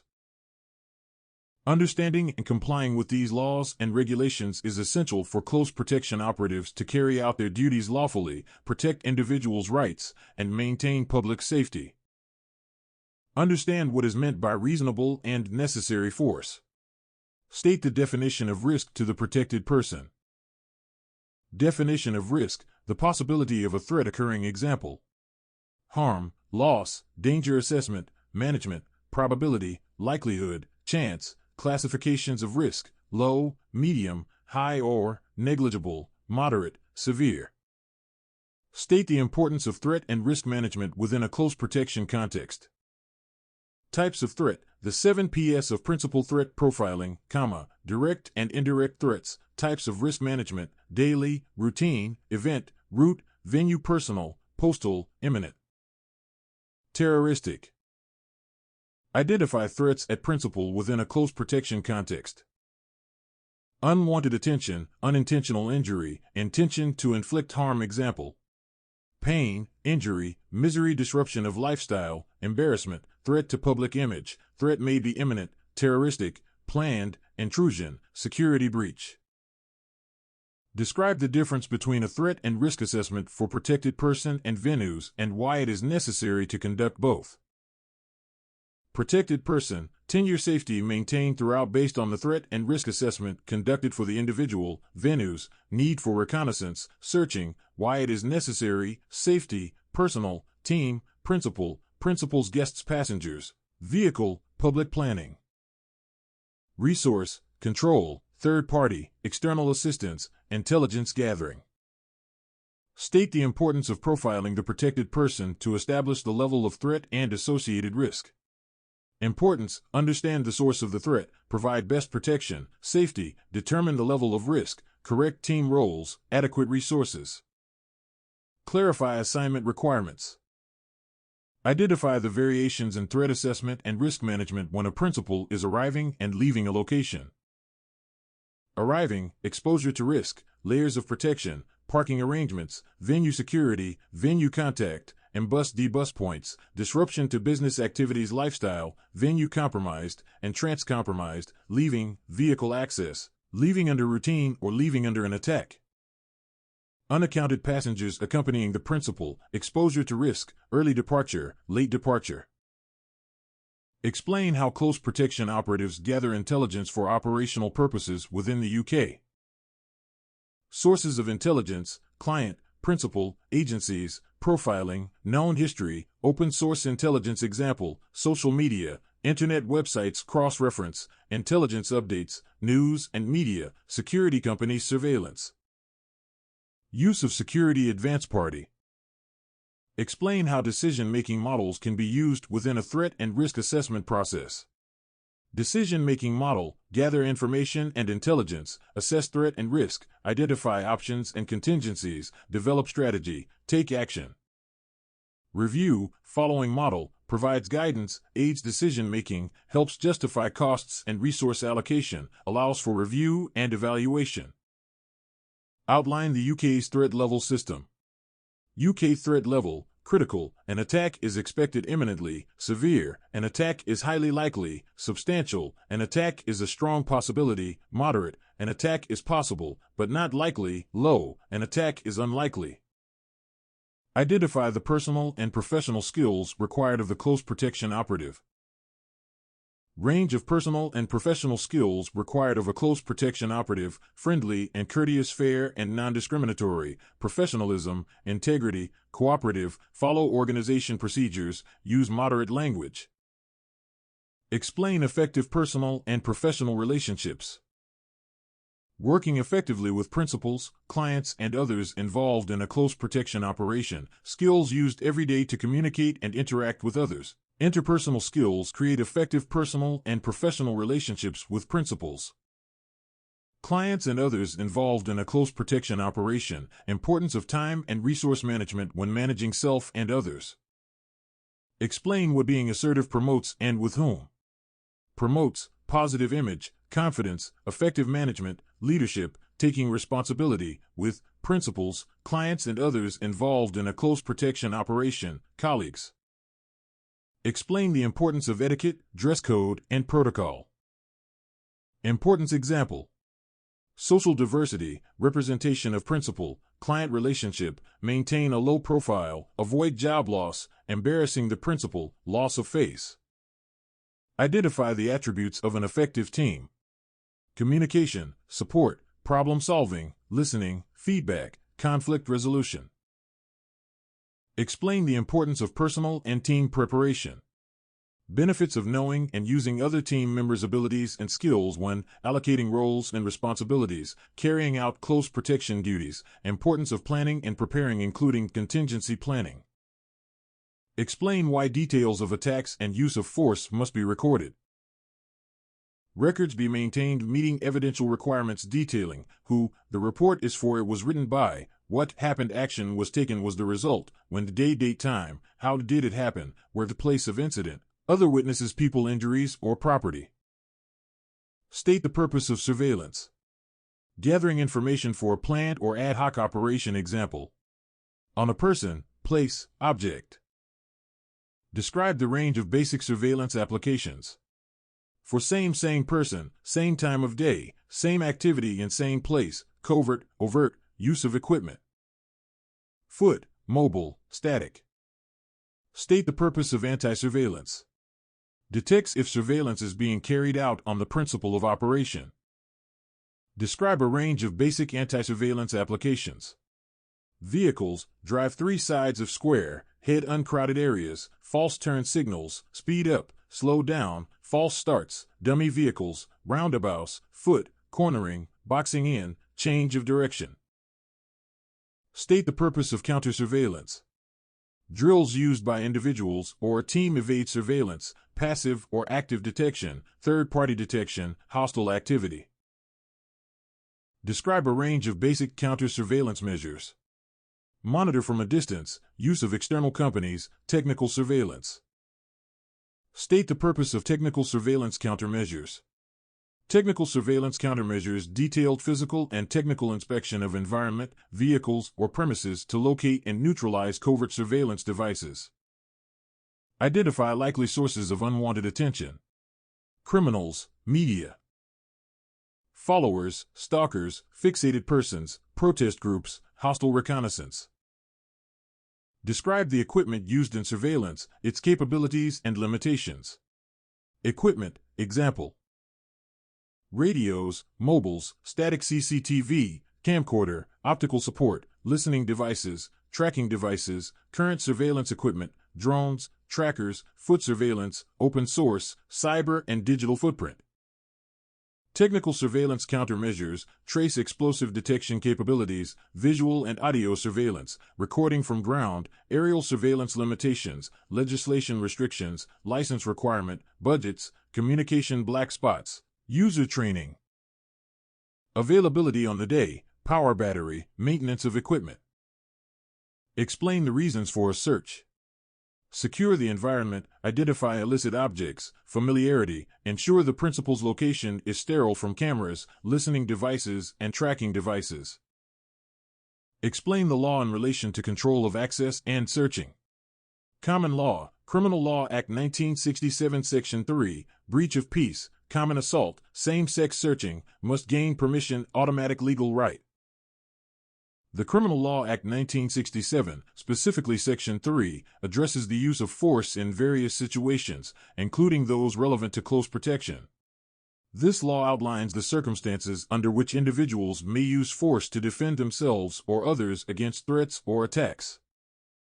In the context of close protection, Section 3 of the Criminal Law Act 1967 provides guidance on the use of force by security personnel, including close protection operatives. Here are some key points regarding its application. 1. Lawful use of force. Section 3 establishes that individuals may use reasonable force to defend themselves or others, prevent crime, or make lawful arrests. 2. Proportionality. The use of force must be proportionate to the threat faced.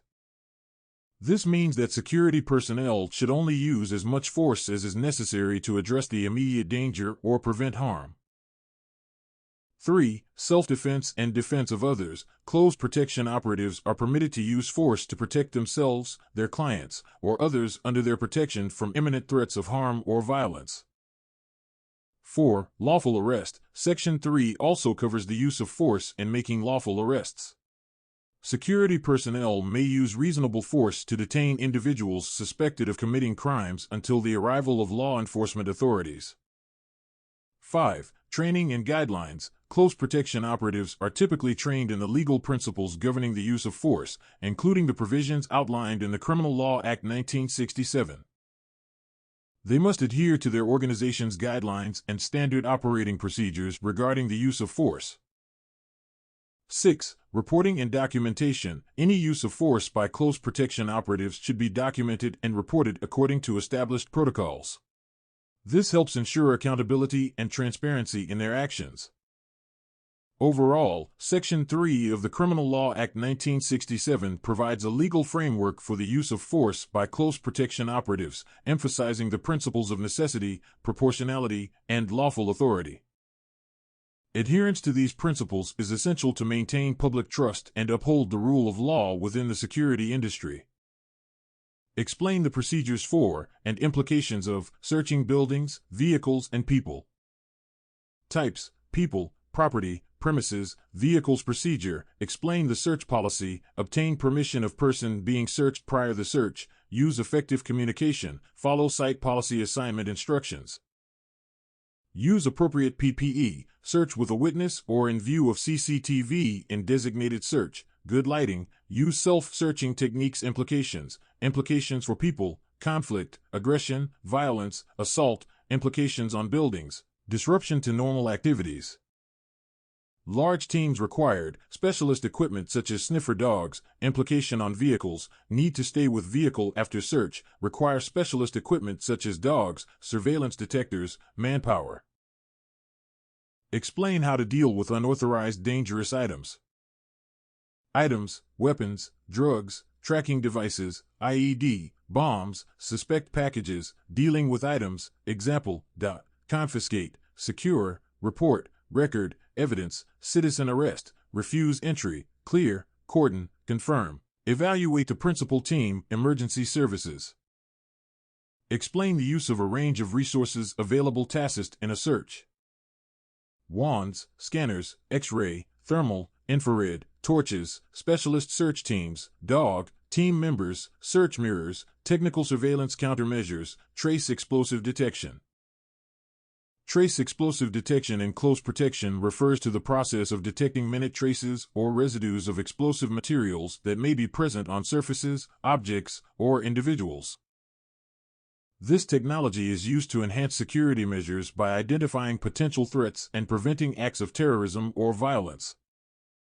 TED devices typically utilize advanced technologies such as ion mobility spectrometry or mass spectrometry to analyze samples collected from surfaces or objects.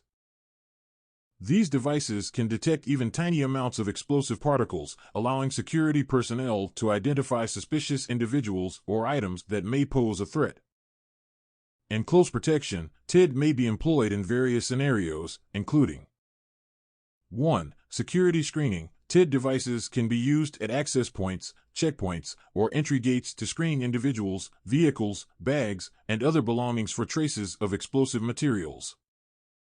2. VIP protection. Close protection teams may use TED devices to conduct proactive security sweeps of venues, vehicles, or routes ahead of VIP movements. This helps to ensure that potential threats are identified and mitigated before they can endanger the protected individual. 3. Event security. TED technology may be deployed during large-scale events, gatherings, or public gatherings to enhance security measures and detect any potential threats posed by explosive materials. 4. Transportation security. TED devices can be used in transportation hubs such as airports, train stations, or ports to screen passengers, luggage, cargo, and vehicles for traces of explosives. By incorporating trace explosive detection technology into their security protocols, close protection teams can enhance their ability to detect and respond to potential threats effectively. This proactive approach helps to minimize risks and ensure the safety and security of the protected individuals and the surrounding environment. Explain the process for sanitizing and securing a location prior and after use. Physical search, systematic search, technical surveillance countermeasures, sanitize, secure, tamper tape, security seals. Identify methods used to secure a vehicle, building, or location.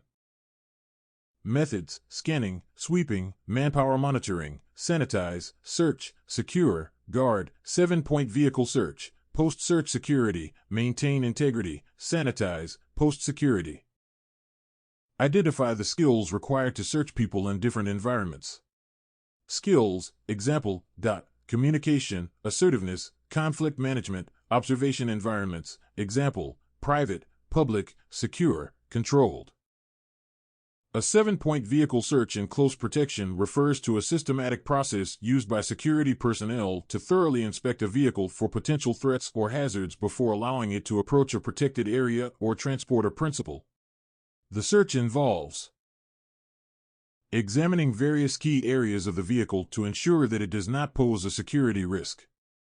Here are the 7 points typically included in a vehicle search. 1. Exterior inspection. Security personnel visually inspect the exterior of the vehicle for any signs of tampering, damage, or suspicious items attached to the vehicle's body, including underneath the chassis and wheel wells. 2. Undercarriage inspection. The undercarriage of the vehicle is inspected using mirrors and, if available, a vehicle inspection mirror. This allows security personnel to check for any hidden devices, explosives, or foreign objects attached to the underside of the vehicle. 3. Interior inspection. Security personnel thoroughly search the interior of the vehicle, including the passenger compartment, trunk, and any other storage areas. They look for suspicious items, weapons, explosive devices, or any other unauthorized or prohibited items. 4. Seats and cushions. Seats and cushions are checked for any hidden compartments, weapons, or contraband that may be concealed within them. 5. Dashboard and console. The dashboard, center console, and glove compartment are inspected for any suspicious items, documents, or electronic devices that may indicate illicit activity or pose a security threat.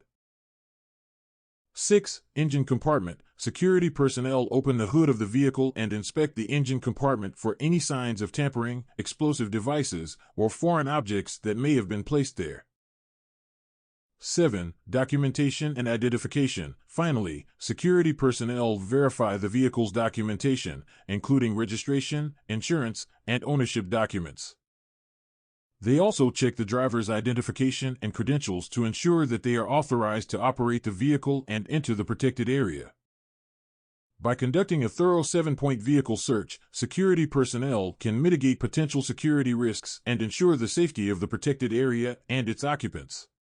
This systematic approach helps to identify and address any security concerns before they pose a threat. State the responsibilities of a close protection operative on foot. Protection: move the principal from one location to another without compromising safety on foot. 360 cover, layers of protection, cordons. Identify the team roles within a close protection team whilst on foot. Team leader, other positions and formations, roles: personal protection officer, personal escort section, security advance party. Explain the importance of a flexible approach to protection whilst on foot. Adapt change, timings, exposure, public interaction, dynamic risk assessment. Explain the range of communication techniques to be used whilst on foot. Communication techniques: oral, nonverbal, overt, covert, communication equipment, example radios, phones. Explain the purpose of effective body protection for the protected person. 360 cover, protection, contact and cover, body cover, limit exposure, reduce risk, maintain security, extract principal safety. Explain the purpose of foot evacuation of the protected person. Safety, embarrassment, schedule, increase in risk, new threat. Explain the considerations when evaluating a protected person on foot. Limit exposure, separation from team, decrease in team size, additional threats, pre-planned routes, regroup considerations, safe haven. Explain the need for foot route selection and planning. Avoid routine, maximize movement, safe route, identify choke points, vulnerable points, timings, safe havens, establish primary and secondary routes, communication black spots. Identify a range of venue-related security operations. Private and public venues. Access control, access egress points, M-bus, D-bus, in-house security, emergency procedures, safe haven, access emergency services, screening vetting of in-house staff, search procedures, CCTV availability. Identify common factors that may influence security procedures at a venue. Public holidays, public access, other activities, emergency services, evacuation drills, safe haven, car parking, M-bus, D-bus, venue location, security arrangements, group size, type of event, guest profile, time, duration, access, limitations, third-party intervention. Explain the importance of communication within a venue. Maintaining contact with team, in-house security, identifying threats. Undertaking dynamic risk assessment. Explain the use and maintenance of communication equipment and other technology. Use, covert overt use, team, client, venue, emergency services, external agencies, regular communications checks, private frequency, backup resources, personal skills, communication updates, maintenance, charged batteries equipment, functional checks, range checks. State the importance of identifying communication black spots within a venue. Safety of team, principal, personal, counter-surveillance, reactive measures, planning and coordination. Identify common countermeasures to employ in venue-based close protection operations. Patrolling and access control, CCTV, SAP. Identify a range of in-house resources available to support venue security and the associated benefits. Resources, security personnel, equipment, planning, benefits of in-house resources, example, local knowledge, venue knowledge, teamwork. State common contingencies that may be employed in venue-based close protection operations. Knowledge of alarms, emergency procedures, local protocols, safe rooms, evacuation contingencies. State the purpose of route selection and planning.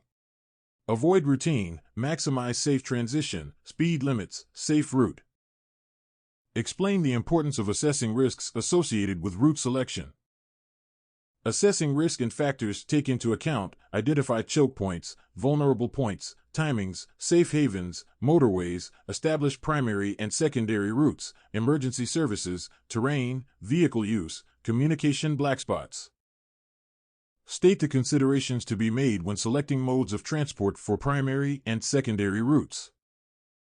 Factors: threat, timings, route plan, distance, traffic state, road state, published information, means of transport, emergency response, terrain, environmental factors, time of day, modes, road, sea, air, rail, public transport. When selecting modes of transport for primary and secondary routes in close protection operations, several considerations must be taken into account to ensure the safety and efficiency of the mission. Here are some key considerations. 1. Risk assessment. Conduct a thorough risk assessment of the routes to identify potential threats, hazards, and vulnerabilities. Consider factors such as crime, rates, traffic conditions, road infrastructure, and the presence of hostile actors. 2. Security requirements. Evaluate the security requirements of the principal or client, including their preferences, level of comfort, and any specific security protocols that need to be followed. Choose modes of transport that align with these requirements and provide adequate protection. 3. Speed and efficiency. Assess the speed and efficiency of different modes of transport in navigating primary and secondary routes. Consider factors such as travel time, congestion, road conditions, and the need for rapid response or evacuation. 4. Stealth and discretion. Consider the level of stealth and discretion required for the mission. Some situations may call for low-profile or covert transportation methods to avoid drawing attention or escalating tensions. 5. Accessibility and mobility. Ensure that the selected modes of transport provide easy accessibility and mobility for the principal and the security team. Consider factors such as vehicle size, maneuverability, and the ability to navigate various terrain types. 6. Reliability and maintenance. Choose modes of transport that are reliable and well-maintained to minimize the risk of breakdowns or mechanical failures during the mission. Regularly inspect and service vehicles to ensure their operational readiness. 7. Communication and coordination. Ensure effective communication and coordination between the principal, security team, and transportation personnel. Select modes of transport equipped with communication systems or devices to maintain contact and exchange critical information in real time. 8. Legal and regulatory compliance. Adhere to legal and regulatory requirements governing transportation services, including licensing, insurance, vehicle registration, and compliance with traffic laws. Ensure that all transportation arrangements meet legal standards and obligations. 9. Cost and budget. Consider the cost implications of different transportation options and align them with the budgetary constraints of the operation. Balance the need for security and comfort with the available financial resources to optimize cost effectiveness. By carefully considering these factors when selecting modes of transport for primary and secondary routes, close protection teams can enhance the safety, efficiency, and success of their operations while meeting the needs and preferences of their clients. Identify a range of technological and non-technological tools for use in route planning. Sat-nav, OS maps, GPS, compass. Mobiles, radios, internet, drones. Identify the advantages and disadvantages associated with the use of technological tools in route planning. Technology advantages: accuracy, convenience, speed, predictability, alternative route selection, traffic update. Disadvantages: power, errors, black spots, updating required. Identify the advantages and disadvantages associated with the use of non-electronic maps. Non-electronic maps example Atlas, AZ, nanotechnology advantages, not reliant on connectivity, alternative route selection, speed indicator, accuracy, training tool, currency, logical, familiarity of area. Disadvantages: interpretation, competence of user, poor skills, preparation. Up-to-date publication, poor lighting, working in isolation. State the factors TOB considered when planning and timing a route. Principal preference: destination, timings, target, terrain, location, vehicle type, team size, group size, threat and risk implication, stops, duration, connections. Produce a primary and secondary route plan using paper-based and technology-based resources. Paper-based: Atlas, AZ, technological tools, sat-nav, GPS, mobile phone, distance time, location, terrain, environment, group, vehicle, safe havens, comfort stops. Explain the legal requirements for driving a principal within London. CP driver is identified as a private hire vehicle operator. PHV includes minicabs, executive cars, limousines, and chauffeur services. Transport for London require PHV operators to hold a PHV license. PHV operators in London are regulated by the direct provisions of the Private Hire Vehicles Act 1998, fines of up to £2,500. The only exemptions from licensing are those operating licensed London Hackney carriages and individuals who supply vehicles solely for weddings and funerals. Other outside London authorities may also require a PHV license, but it varies across the UK. State the purpose of reconnaissance. Information gathering, planning, intelligence, identify vulnerable points, timings, route selection, venue liaison. State the issues to consider when conducting a reconnaissance. Different terrains, location type, daily routine, short notice, event, dynamic threat level. Outline the role of a security advance party. Conduct reconnaissance, routes, communication, search, secure, guard, anti-surveillance, advance abort confirmations. Explain the difference between discreet and overt reconnaissance. Covert, undercover, discreet, unnoticed, deterrent, anti-surveillance, overt, public view, identifiable, known, and open view. Conduct reconnaissance activity. Planning, preparation, teamwork, role allocation, variety of methods, vehicle, foot, internet, open source information, overt, covert reporting, consolidation, summarization, presenting, complete a site venue report. State the purpose of operational planning. Purpose of operational planning: gathering information, threat risk assessment, resources, team roles, preparation, contingency planning, logistics, itinerary, timings, initiation, control room. State the importance of threat and risk assessment in operational planning. Types of threat: the 7 Ps of principal threat profiling, people, places. Personality, prejudices, personal history, political religious views, private lifestyle, direct and indirect threats, types of risk assessment, daily, routine, event, route, venue personal, postal, imminent, terroristic. State the importance of time and resource management. Time, prevent disruption principles activities, coordination, facilitation, effectiveness, preparedness, manpower, smooth running of operation, resources, adequate, relevant, in line with budgets, availability. Balance of protection against requirements, ready for the unexpected. Identify the relevant agencies that may need to be contacted when planning operations. Statutory, non-statutory, private, public, government agencies, third sector. SIA standards of behavior for close protection operatives. Personal appearance. A close protection operative should at all times wear clothing that is smart, presentable, and easily identifies them as a close protection operative, following the employer's guidelines. Display their security industry authority license on the outside of their clothing while on duty, showing the photograph side. Professional attitude and skills. A close protection operative should greet visitors to the licensed premises in a friendly and courteous manner. Act fairly and avoid discrimination based on various factors. Conduct duties professionally and courteously, considering others. Behave with personal integrity and understanding. Use moderate language when interacting with the public and colleagues. Remain fit for work and alert. Develop appropriate knowledge of local services and amenities. General conduct. In carrying out their duty, a close protection operative should never solicit or accept bribes or other considerations. Refrain from alcohol or drug consumption while on duty. Avoid displaying preferential treatment. Never abuse their authority. Not carry any threatening items. Report all incidents to management. Fully cooperate with relevant authorities and agencies.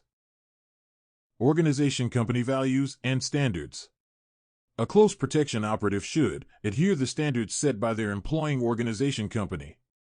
Understand and align with the organization company's culture and values.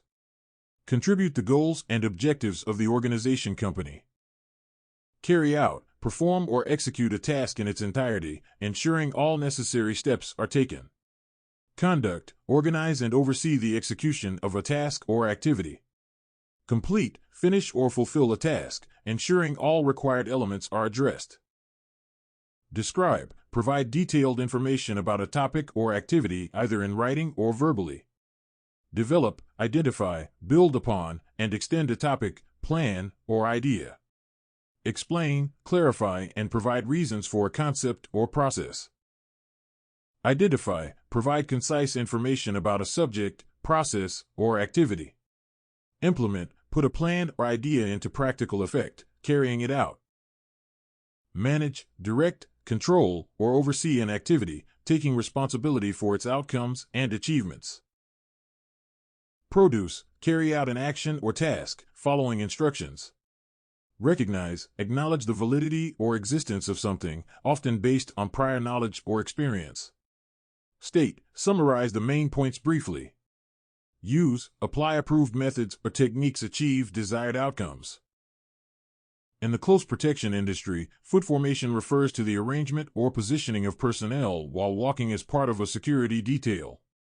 Here are some key points regarding foot formation and mobile walking. Single file. In certain situations, such as narrow passageways or crowded areas, operatives may walk in single file. This formation reduces the overall footprint of the security detail and allows for easier navigation through tight spaces.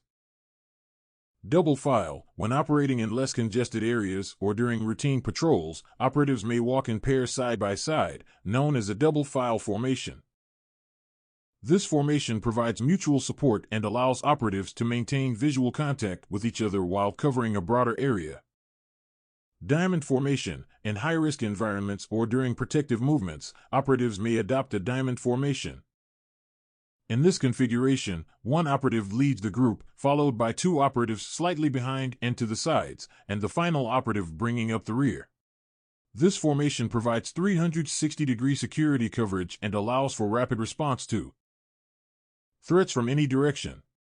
Wedge formation. Similar to the diamond formation, the wedge formation involves one operative leading the group, with the remaining operatives fanning out behind in a triangular shape. The wedge formation is particularly useful for moving through crowds or maintaining security during VIP movements. Box formation. In situations where security threats may arise from multiple directions, operatives may form a box formation. In this arrangement, operatives position themselves at each corner of a square or rectangular shape, providing security coverage in all directions. Close proximity formation. During protective details or close quarter movements, operatives may maintain close proximity formation, with each operative positioned in close proximity to the principal or key assets. This formation ensures immediate protection and response to any threats that may arise. Dynamic adaptation. It's essential for operatives to dynamically adapt their foot formation based on changing circumstances, such as terrain, environment, threat level, and the movement of the principal. Flexibility and the ability to adjust formations quickly are critical in maintaining security and responding effectively to evolving situations. In close protection, both diamond and box formations are commonly used for providing security to a principal or a group. Here are the positions typically found in each formation. Diamond formation. 1. Point position. This is the front position of the diamond, usually taken by the principal protection officer. The point position is responsible for leading the formation, assessing threats, and making decisions about direction and pace. 2. Flank positions. These positions are on either side of the point, forming the flanks of the diamond. Flank positions provide additional protection, maintain situational awareness, and assist the point position as needed. 3. Rear position. This is the position at the rear of the diamond, responsible for monitoring the group's back and ensuring there are no threats from behind. The rear position also supports in maintaining formation integrity and providing assistance if necessary. Box formation. 1. Lead position. This position is at the front of the box formation, typically occupied by the principal protection officer or the lead security personnel. The lead position sets the pace, assesses the route, and makes decisions regarding movement and security. 2. Rear position. The rear position is at the back of the box formation, responsible for monitoring the rear and ensuring no threats approach from behind. The trailing position also assists in maintaining formation and provides support as needed. 3. Right and left flank positions. These positions are on the sides of the box formation, providing lateral security coverage and supporting the lead and rear positions. Flank positions maintain situational awareness, respond to threats from the sides, and assist in controlling movement. Each position in both formations plays a crucial role in protecting the principal or the group, maintaining formation integrity, and responding effectively to potential threats or incidents.